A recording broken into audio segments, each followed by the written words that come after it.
Now listen to Father Knows Best, transcribed starring Robert Young as Father.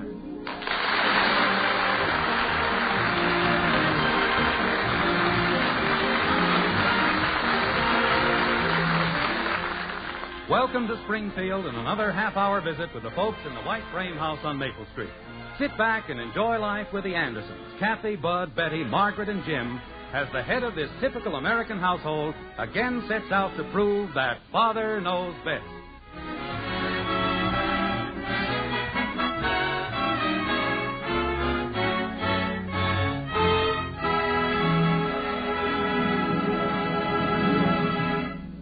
We'll join the Andersons in just a moment.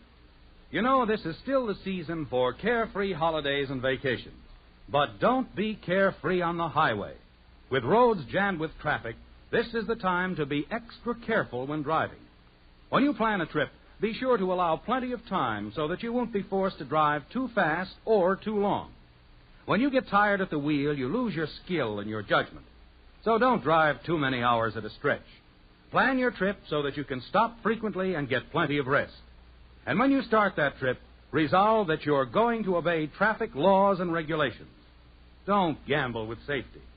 Remember, the life you save may be your own.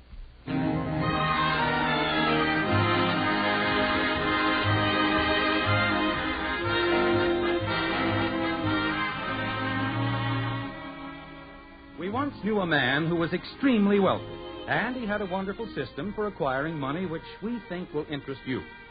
He was up every morning at 6, worked 14 hours a day, 7 days a week for almost 20 years. And then, when he was only 45 years of age, his uncle died and left him $3 million. Wasn't that nice? Of course, a thing like that would never happen to our friends the Andersons, but it almost did. Yes, sir, they came awfully close to being the richest family in Springfield. Like this. I know, Frank, but I don't care what Gribble says. Look, Frank, Van Norton's willing to give us the land, and if the committee isn't willing to take it... Okay, Frank. Okay. And you can tell Gribble for me that he's nothing but a pig-headed old goat. He's nothing but a self-centered, stubborn old jackass. That's what he is. Is something wrong, dear? Oh, that Gribble. He's killing the whole deal I worked out for the playground. Jim, I wish you wouldn't take it so much to heart. It isn't your responsibility. That isn't the point. I talked Van Norton into giving 10 acres of land for the playground. Giving it, mind you. And Gribble won't even take it. Says there must be something wrong with it. Well, can't you tell the rest of the committee? Margaret, I've told them. I've told them until I'm blue in the face. Well, maybe if you talk to Mr. Gribble again. Gribble? How can you talk to a lunatic? All you have to do is mention the name Van Norton and his nose lights up like a pinball machine. I still say you've done everything you could. Well, I'm not licked yet. I may not have as much money as Gribble, but I've got a lot more sense. Of course you have, dear. I suppose you think I haven't. Jim, there's no point in arguing with me. Well, there isn't anybody else around to argue with. All right, dear. If it makes you feel any better. Hello, Mother. Hello, Father. Well, Catherine Hepburn. Betty. Betty, if you're going to start spouting poetry, I'm warning you right now. Isn't this the most beautiful day you've ever seen? Beautiful. It's raining. Rain. Betty, I think you've picked a very bad time. Falling to earth like dew from an angel's wing. Margaret, in exactly 1 minute... Betty, I think you'd better go up to your room. But I didn't do anything. You deliberately disobeyed me. I told you I was in no mood for any of that hogwash. Father. And that's all it is, hogwash. Oh, I'm too happy to argue. If you say it's hogwash, it's hogwash. Well, I'm glad somebody's happy around here. Mother, do you know where I'm going next Friday? No, dear. To see a picture with Tony Curtis. Who's Tony Curtis? He's a Hollywood star, dear. Oh, that one. You mean he's taking Betty to the movies? Father. Well, you just said... He's in the picture. I'm going with Stanley Lawson. Oh, who's he? He's a new one, dear, and a very nice boy. He's wonderful. Now I know what they mean by 9-day wonders. Betty's boyfriends. Aren't they, though? Hi, everybody. What's cooking? Oh. Jim, now what is it? Why does everybody have to be so Happy. Boy, will you hear what we're going to do? Hello, Bud. Joe Phillips and I bought a half interest in a corn popper, and we're going to clean up. Hello, Bud. We're going to set up a stand outside the movies and sell popcorn to all the kids. How's that for an idea? Bud. And all we have... What? I said hello. Oh. Hi, Dad. And all we have to do is find some place to plug it in. Plug what in, dear? The corn popper. What corn popper? The one I bought with Joe Phillips. You see, we bought a half interest in a corn popper. Bud, don't you know when you're being kidded? About what? The corn popper. What corn popper? Oh, no. Oh, gosh, I don't see anything funny about our corn popper. All I said... All right, Bud. Just forget the whole thing. But I can't. I have to supply the salt. You have to supply what? Daddy! Mommy! Oh, dear. Now what? I was elected, Mommy! I was elected! Well, if it isn't William Jennings Bryan. Kathleen, how many times have I told you? Daddy, I was elected! Isn't it wonderful? All right, now just calm down. Take it easy. I was elected! Kathy, to what were you elected? I'm the treasurer. They had an election, and I'm the treasurer. The treasurer? Say, Kathy... Bud, not the first day.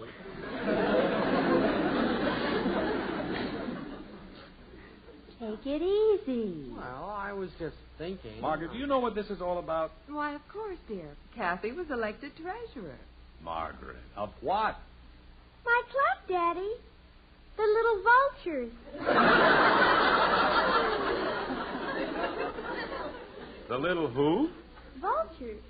It's a kind of a bird, and I'm the treasurer. Wait a minute. Where'd you ever dig up a name like that? Well, I'll be back later, Mom. I gotta go... Bud, come back here. Holy cow. Were you the one who cooked up this delightful little tag for Kathy's club? Well, gosh, Dad, they said they wanted some kind of a bird's name, and... Well, have you ever watched them?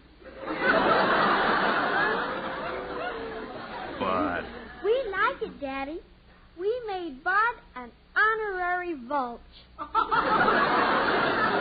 Well, it couldn't have happened to a nicer boy. Betty? Never mind, Betty. I'll get it. The little vulture. Leave it to my children. Hello?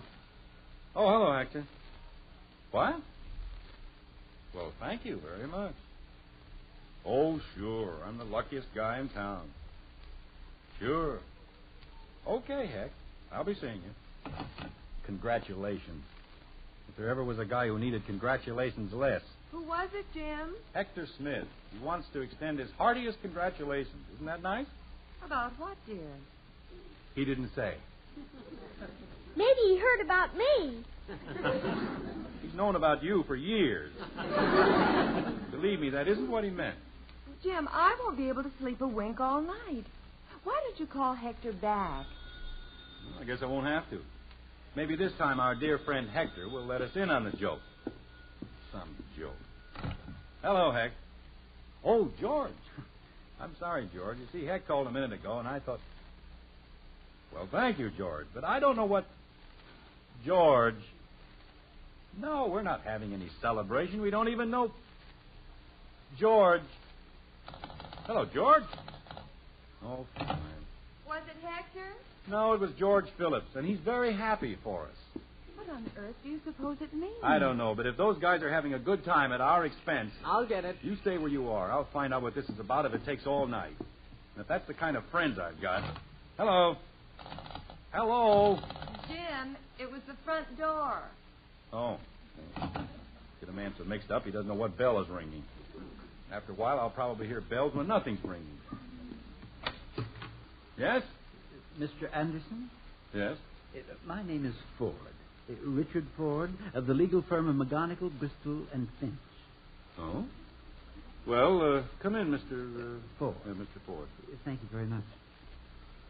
Why don't we go into the den? Jim, if that's the paper boy, tell him I'll pay him next time. It wasn't the paper boy, honey. Oh, is that Mrs. Anderson? Yeah, she's in the living room, but... Well, why don't we go in and tell her the good news? What good news? All in good time, Mr. Anderson. All in good time. Mrs. Anderson and all the little Anderson. Oh, honey, this is Mr. Ford of... McGonigal, Bristol, and Finch, attorneys. How do you do? How do you do? Sit right down, Mr. Ford. Thank you. Why don't you kids find something to do someplace? Oh, no. Let them stay by all means. After all, this concerns the entire family, doesn't it? What does? Yes, indeed. Now, you are related to Joseph James Anderson, are you not? Yes, I am not. What? I've never even heard of any Joseph James Anderson. Well, that's very strange. I had it on very good authority that Robert Bruce Anderson, perhaps? Hey, with my father. Oh, I knew I hadn't made a mistake. Mr. Anderson, Joseph James Anderson was your father's cousin, once removed. Oh, you mean Cousin Joe. Yeah, precisely. Well, we haven't heard anything about him for, 30 years. Matter of fact, I think he died about 20 years ago, didn't he? No, Mr. Anderson. Joseph James Anderson passed from this vale of tears less than a month ago. That's impossible. I was over 70 when he decided to run away from home and go to Arizona. He died last week at the age of 102. Well, you see, my father always said he smoked too much. That poor old coot. The poor old coot, you may be interested to know, made you his sole heir. Jim. Father! Daddy! Holy cow. Now, don't get excited. If I know Cousin Joe, we've inherited 3 barrels of bottle tops. Betty? Father, isn't it the most wonderful thing you've ever heard? The phone's ringing. I've never been so excited in my whole Pardon me, life. Mr. Ford, while I answer the phone. That's quite all right. Well, help me next summer. I'm going to spend my vacation in the nice, quiet boiler factory. Hello? Oh, hello, Mr. Gribble. Well, thank you very much. Now, about the Van Norton land, well, naturally, Advice about what investments? You want my advice? Well, if you think I'm qualified to... All right, J.P. At 12:30 tomorrow. See you then. Goodbye. He wants my advice? Jim, we're waiting for you. That was Mr. Gribble, honey. He wants me to give him some advice on his investment. Let's talk about it later, dear. Mr. Ford wants to tell us about the inheritance. Why don't you sit down, Father? Here's a cushion, Daddy. Want me to get your house slippers, Dad? Look, I just finished telling you not to get excited. I know Cousin Joe, and he never had a dime in his whole life. That may be true, Mr. Anderson, but if you'll be good enough to sign this retainer, I shall be happy to tell you about the estate. Well, okay. What is it, 4 barrels of bottle tops? It is a 15,000-acre cattle ranch, Mr. Anderson. A ranch? 15,000 acres? With a possible value of $9 million. Jim! Father! Gosh! Boy. Holy cow!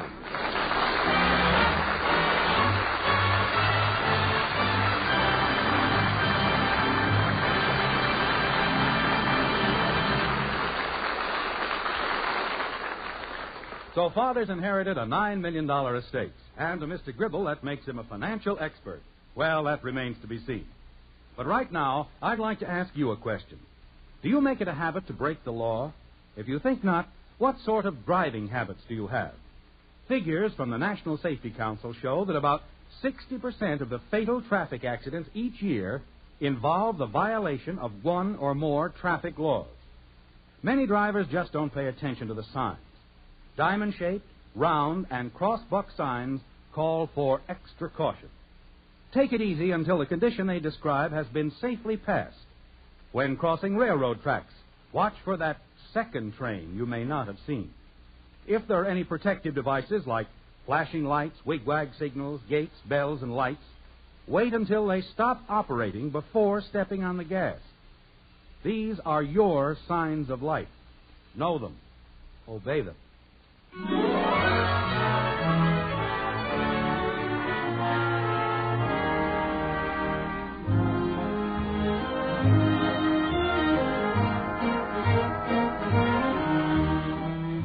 A week's gone by, and the white frame house on Maple Street hasn't changed a bit. There's another rainstorm in progress, the same slippery spot on the porch that Jim's going to fix next Sunday. Everything's just as it's always been, except for the people. Yes, the Andersons have changed a little, I'm afraid. Not much, but a little. Like this. Well, that's fine, Frank. Oh, sure. Well, it really wasn't anything, Frank, but... Well, that'll be fine, Frank. Sure, Wednesday's as good a night as any. Okay, Frank. You bet, Frank. Yeah.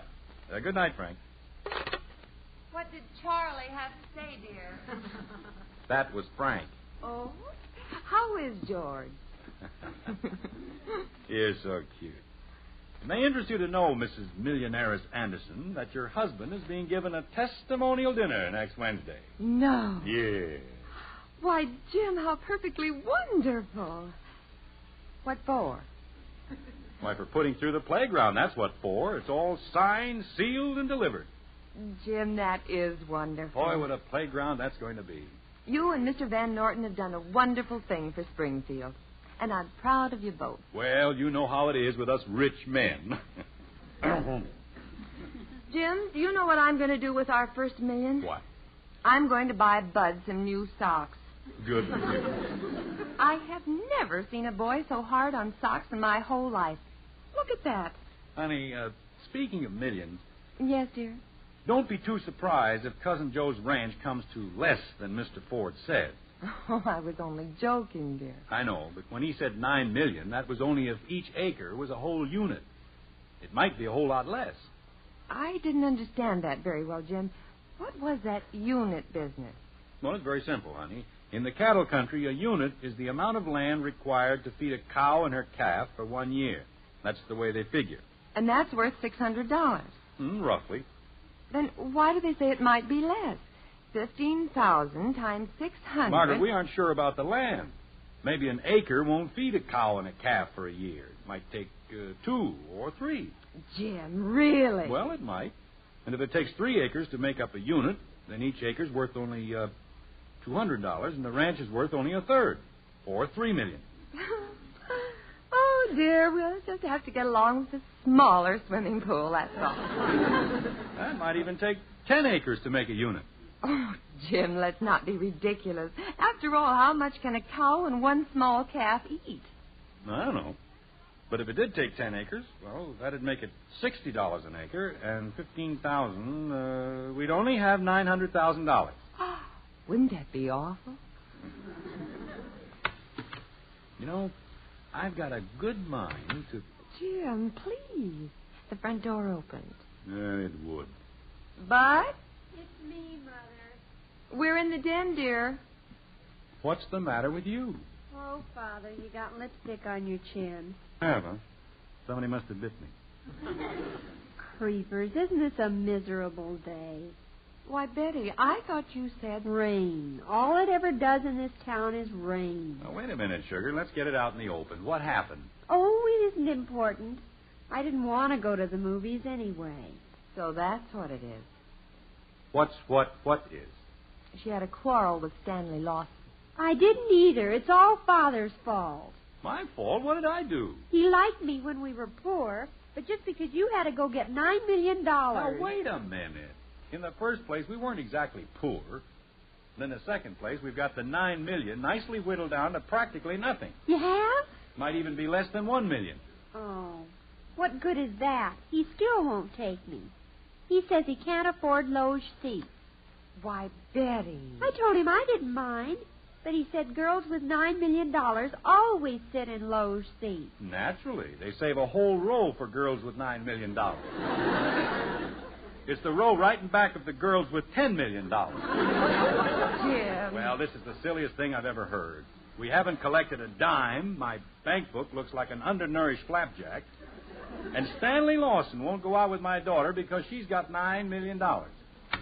Betty, don't you think if you explain to him that nothing has really changed? But it has. Everything's changed. Bud? Hello, Dad. Not another one. Is anything wrong, dear? Ah, that Joe Phillips. What a pain he turned out to be. Something amiss with the popcorn tycoons? Well, why should I supply all the butter? I bought the salt, didn't I? We were all so happy when we were poor. He even had it figured out how many pounds of butter you can buy with $9 million. I'll bet that'd fix all the popcorn from here to Lowe's, Calcutta. Bud, if you and Betty don't take these things too seriously, I'm sure that... You God, now what? Why, Kathy, darling, what is it? They kicked me out of the club. Oh, Angel. Margaret, why don't you let me... Kathy, why did they kick you out of the club? They won't let me be a little vulture. Never mind them, sweetheart. No one can keep you from being a little vulture. I mean, Jim. Well, you know what I mean. Kathy, does our $9 million have anything to do with your expulsion from the club? Uh-huh.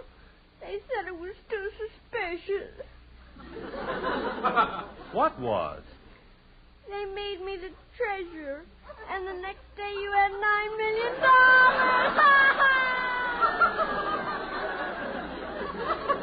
I don't know.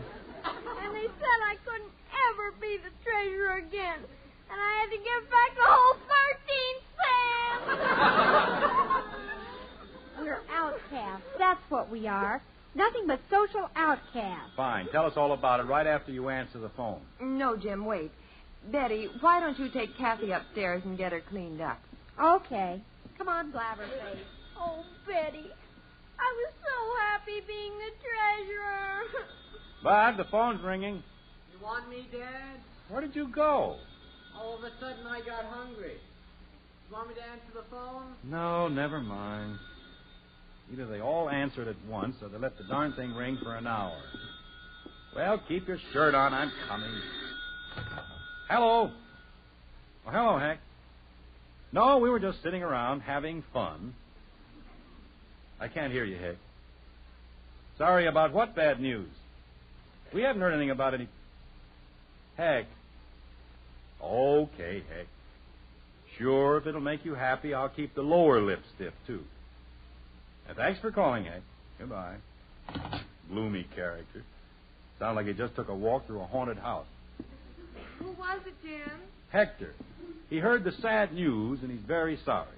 What sad news? You don't suppose he's the field secretary for the little vultures, do you? Every time something happens to Kathy and the vultures, Heck's on the phone. Oh, my aching ear. Why don't you let me get it this time? No, I'll carry through to the bitter end. Better Mousetrap Anderson, that's me. One more trip to the phone, and I get permanent possession. Hello. Oh, hello, George.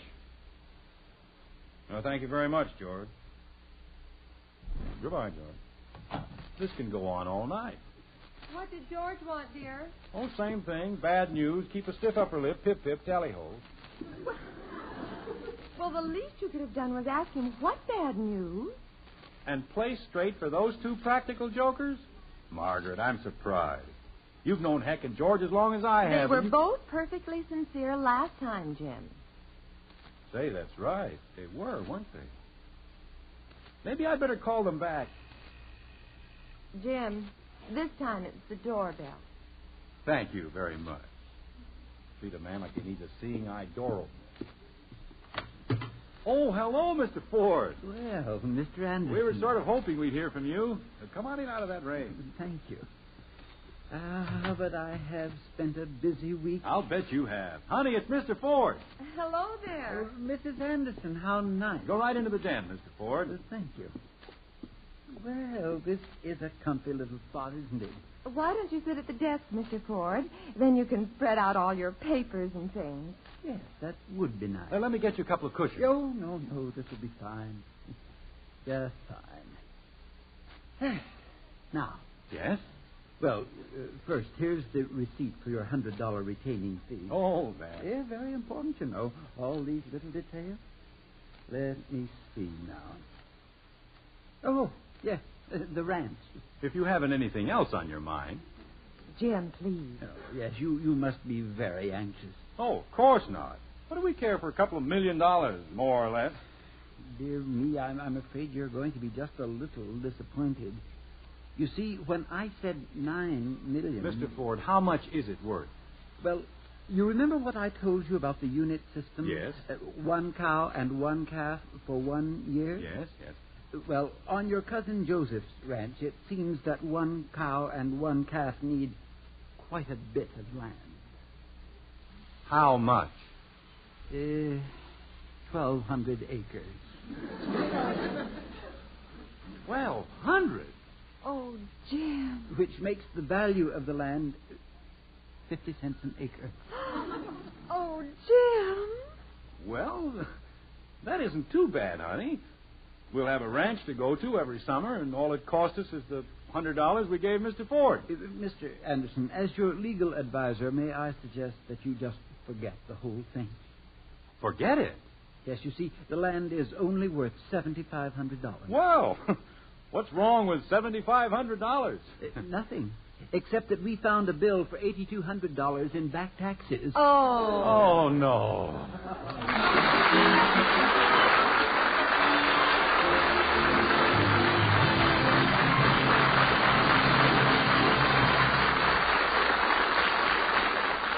The Andersons will be right back. Did you ever hear this familiar phrase? I didn't know it was loaded. That's a pathetic excuse, isn't it? But what about this one? I didn't see the train coming. That excuse is loaded with tragedy. The National Safety Council asks motorists to consider these facts. About half of all train-car collisions happen in daylight. 2/3 happen in clear weather. 1/3 of them happen at crossings protected by gates, lights, bells, or watchmen, as well as the road signs. Do these facts point out to you that many drivers are careless, thoughtless, daring, or impatient at grade crossings? What about your own driving? Do you always watch for those crossing signs, the signs of life? Do you always think there may be a train coming? Do you slow down and look well to be sure? Is life worth a little extra care at a crossing? Think it over. The life you save may be your own.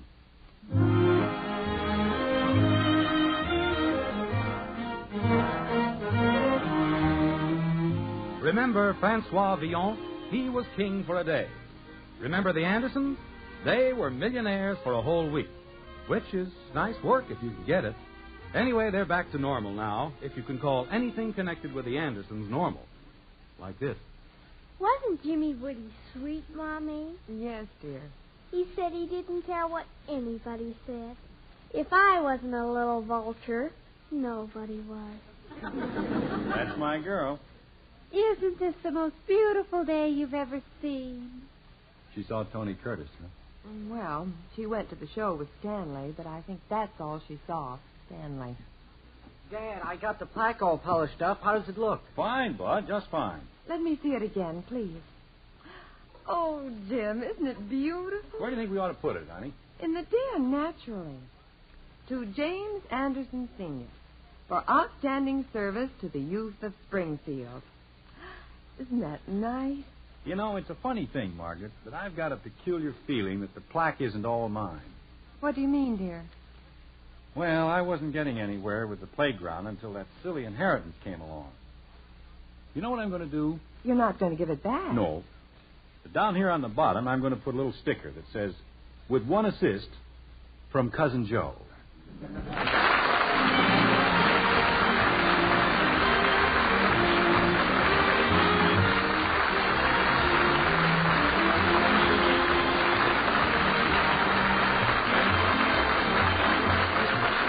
Next week when we'll be back with Father Knows Best, starring Robert Young as Jim Anderson. In our cast were Jean Vanderpyle as Margaret, Rhoda Williams, Ted Donaldson, Helen Strome, Parley Bear, and yours truly, Bill Foreman.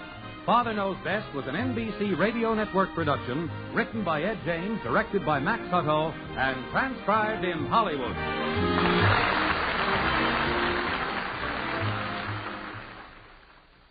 It's more adventure with Counter Spy tonight on NBC.